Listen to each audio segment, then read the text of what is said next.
పీటలపై కూర్చోబెట్టి గంధపు సానపై ముగ్గు వేసి పసుపు ముద్దతో గౌరమ్మను చేసి పద్మావతినే కూర్చోబెట్టి గౌరీ పూజలు చేయించెనుగా. ఆకాశరాజు ధరణీదేవిని పీటలపైన కూర్చోబెట్టి కన్యాదానము చేయుట కొరకు కంకణములనే కట్టిరిగా. విప్రులు అందరూ వేదము చదువుతూ పవిత్ర జలములు తెచ్చిరిగా. శ్రీనివాసుని పదములు పెట్టగా బంగారు పళ్ళెము ఉంచిరిగా. బంగారు పాత్రలు ధరణీదేవి భక్తితో జలములు పోయగను.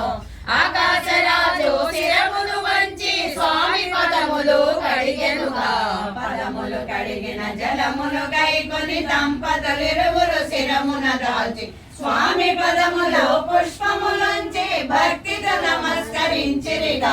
పండితులిరువురు మంత్రాలు చదవంగా స్వామికి ఉత్తర జంజాలు వేసి తెల్లని వస్త్రము తెరగా పట్టి పద్మావతినే కూర్చోబెట్టి ఆకాశరాజు దంపతులిరువురు పద్మావతి పట్టి స్వామి దోషిట ఉంచి వారు కన్యాదానము చేసినారు. జీలకర్ర బెల్లము కలిపి చక్కెర రెండు ముద్దలు చేసి వరుడు వధువు చేతిలో పెట్టి ఇరువురి శిరముల పెట్టించెనుగా. బాజాలు మేళాలు మిన్నంటి మృగంగా విప్రులు మంత్రాలు వడి చదవ స్వామి చెయ్యి శిరమున తాకంగా పద్మావతి వడలే పులకించెనుగా.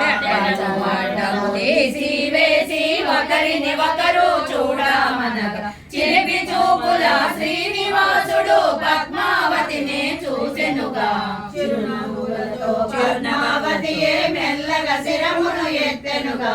వలపు చూపులు కలిపిన స్వామిని నుగుసీగులతో చూచెనుగా. నూలు పోగులు చక్కగా పోసి పసుపు రాసి సూత్రము కూర్చి వధువు వరుడు పూజలు చేయగా అందరి చేతికి అక్షంతలిచ్చే. కట్టి మేళము వినంటి మృగంగా టపాసులన్నీ డమడమ పేల పండితులందరూ ఏకగలమున సమయోచితపు మంత్రాలు చదవగా. శ్రీనివాసుడు సూత్రము కట్టగా పద్మావతియే శిరమును వంచగా ముత్తైదువులే జడను ఎత్తగా మూడు ముడులను వేసెను స్వామి. దేవతలందరూ ఆనందముతో పూల వానలే కురిపించే